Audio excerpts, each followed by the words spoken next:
Bahasa Melayu tentunya tidak boleh dipisahkan dengan bahasa Indonesia kerana penuturnya paling ramai. Menjadikan bahasa Melayu sebagai bahasa antarabangsa, bahasa ASEAN dan sebagainya, tapi penuturnya tidak menggunakan bahasa Melayu.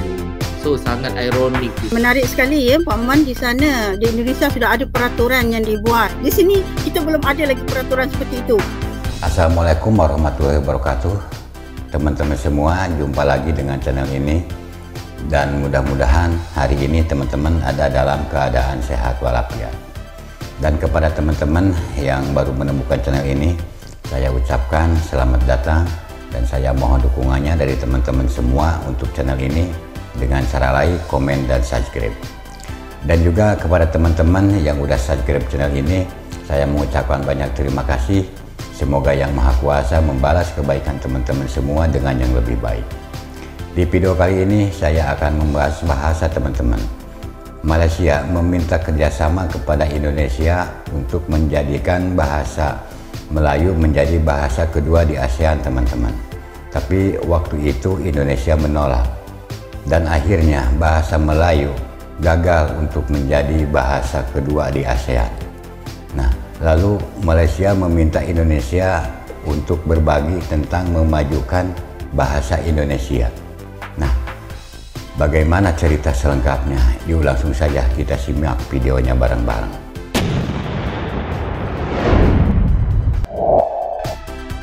Seperti yang telah kita ketahui, bahwa pada 2022 yang lalu, Malaysia ingin mengajukan bahasa Melayu sebagai bahasa kedua di ASEAN, dengan menggelar berbagai seminar simposium, dan diskusi-diskusi yang dilaksanakan di negara jiran, dan meminta Indonesia untuk kerjasama memperjuangkan supaya bahasa Melayu jadi bahasa kedua di ASEAN.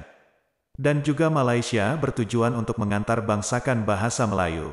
Namun karena Indonesia tidak menyetujui permintaan dari Malaysia, maka harapan Malaysia untuk menjadikan bahasa Melayu sebagai bahasa kedua ASEAN musnah.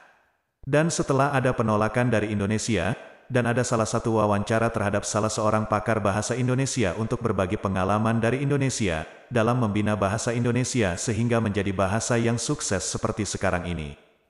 Yang ini perlu diketahui oleh negara Malaysia, yang kadang mispersepsi dan pernah mengatakan bahwa pemimpin Indonesia tidak mengetahui bahasa Inggris, terutama dalam pidato-pidato pada event internasional. Padahal itu bukan tidak tahu tentang bahasa Inggris. Tetapi Indonesia memiliki bahwa pemimpin Indonesia wajib menggunakan bahasa Indonesia pada forum-forum internasional. Tujuannya adalah memperkenalkan bahasa Indonesia di dunia internasional. Dan secara perlahan-lahan diakui oleh UNESCO, sebagai salah satu dari 10 bahasa resmi di UNESCO. Diketahui ada beberapa regulasi yang berkaitan dengan bahasa kenegaraan di Indonesia, yang termuat dalam Undang-Undang Dasar 1945. Kemudian ada juga Undang-Undang Nomor 24, Tahun 2009, mengenai bendera, bahasa, dan lambang negara, serta lagu kebangsaan. Dan ada juga Peraturan Presiden Nomor 63, Tahun 2019 tentang penggunaan bahasa Indonesia, dan beberapa peraturan lainnya yang tidak hanya menguatkan eksistensi bahasa Indonesia, namun juga melindungi bahasa-bahasa daerah di Indonesia, termasuk bahasa Melayu. Inilah video penjelasannya, yang dibahas oleh para tokoh bahasa dari kedua negara. Nasihat sastrawan Indonesia kepada Malaysia dalam usaha mematabatkan bahasa Melayu. Memang tidak dapat dinafikan bahawa kebelakangan ini bahasa Melayu menjadi topik perbincangan dalam pelbagai forum. Bercakap tentang bahasa Melayu tentunya tidak boleh dipisahkan dengan bahasa Indonesia kerana penuturnya paling ramai. Di samping itu, perkembangan pesat bahasa Indonesia menyebabkan bahasa Melayu di Malaysia semakin jauh. Ini boleh menjadi contoh bagi Malaysia dalam usaha mematabatkan bahasa Melayu. Dalam forum antarabangsa Evolusi Bahasa Melayu Karnival Puisi Nusantara, Bapak Maman S. Mahayana, seorang sastrawan Indonesia, memberikan pelbagai nasihat kepada Malaysia dalam usaha mematabatkan bahasa Melayu. Untuk di Indonesia, itu kami merasa yakin bahwa selama Indonesia ada, selama itu pula bahasa Indonesia akan ada. Yang pertama, bahasa Indonesia berfungsi sebagai bahasa persatuan antar etnik ya. Dan yang kedua, ada perundang-undangan bahasa. Di dalam undang-undang bahasa itu, dan itu disetujui oleh parlemen ya, diputuskan oleh parlemen.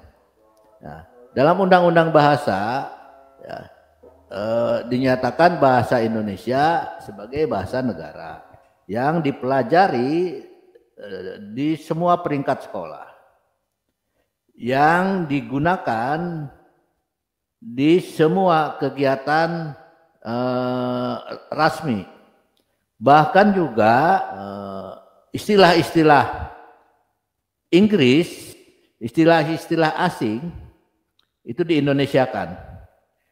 Nah, di dalam pidato kenegaraan, misalnya presiden, dia harusnya menggunakan bahasa Indonesia, tidak menggunakan bahasa Inggris, dan itu dinyatakan di dalam undang-undang. Nah, hal yang paling jelas sebetulnya itu pada zaman Presiden Soeharto. Presiden Soeharto di dalam forum apapun dia akan menggunakan bahasa Indonesia. Itu sebetulnya untuk menunjukkan bahwa kami sebagai bangsa punya bahasa dan inilah bahasanya. Nah, bagaimana sekarang kondisi di Semenanjung Melayu? Saya kira hal yang penting adalah kemauan politik. Maka parlemen harus menetapkan bahwa selain bahasa Melayu diajarkan di semua peringkat sekolah, juga di semua acara resmi kenegaraan atau kerajaan. Begitu juga di dalam hubungan bilateral. Pidato itu harusnya disampaikan dalam bahasa Melayu.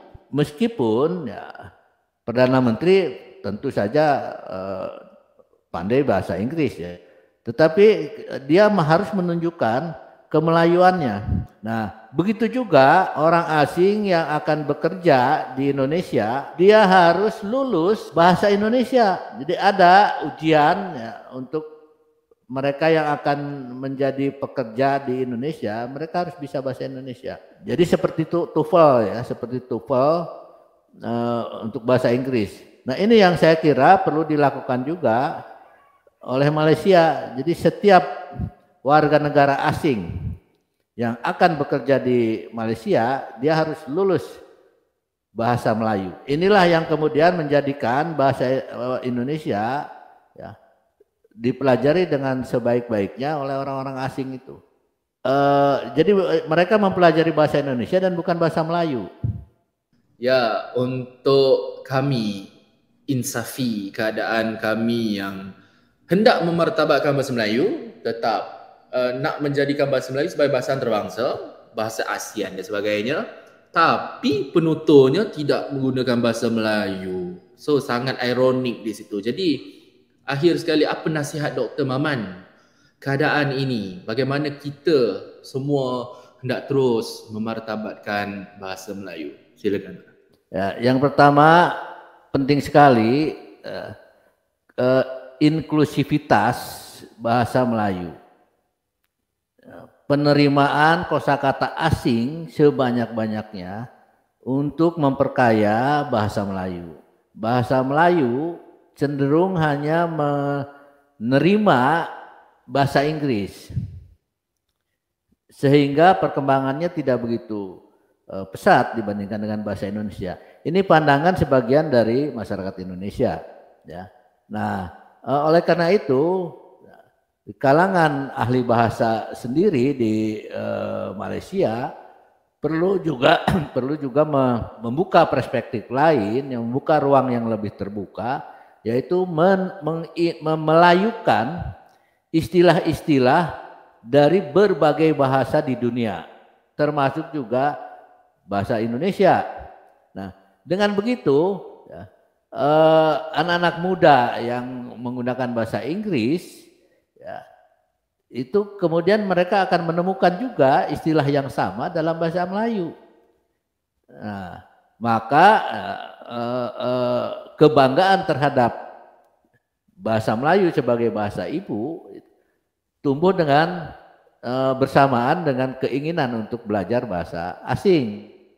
Nah, saya tidak tahu apakah ada undang-undang, bukan hanya menempatkan bahasa Melayu sebagai bahasa negara, tetapi implementasinya. Jadi kalau misalnya ada guru ya yang dia menyampaikan ceramah resmi dalam bahasa Inggris misalnya, dia boleh mendapat sanksi atau boleh mendapat hukuman. Kenapa? Karena dia tidak menghargai bahasanya sendiri. Nah, hal yang juga penting dikembangkan adalah bagaimana karya-karya sastra, karya-karya intelektual dalam bahasa Melayu yang dapat membanggakan masyarakat Melayu sendiri. Itu. Terima kasih. Okey, terima kasih Pak Maman. Menarik sekali ya Pak Maman, di sana di Indonesia sudah ada peraturan yang dibuat. Di sini kita belum ada lagi peraturan seperti itu. Nah, itulah tadi videonya teman-teman. Jadi, kalau bahasa Melayu ingin seperti bahasa Indonesia berkembang di negaranya, mau tidak mau Malaysia harus mengikuti dan harus belajar dari Indonesia teman-teman, tentang cara mengembangkan bahasanya begitu. Dan di Malaysia itu banyak orang yang mengakui bahwa bahasa Indonesia itu lebih hebat dan lebih berkembang daripada bahasa Melayu. Tapi banyak juga yang tidak mengakui hal itu teman-teman. Nah, menurut teman-teman semua bagaimana tentang bahasa ini? Tentang bahasa Melayu yang ada di Malaysia? Silahkan tinggalkan pesan di kolom komentar. Dari saya dicukupkan sampai di sini dulu. Semoga kita berjumpa lagi di video yang akan datang. Wassalamualaikum warahmatullahi wabarakatuh.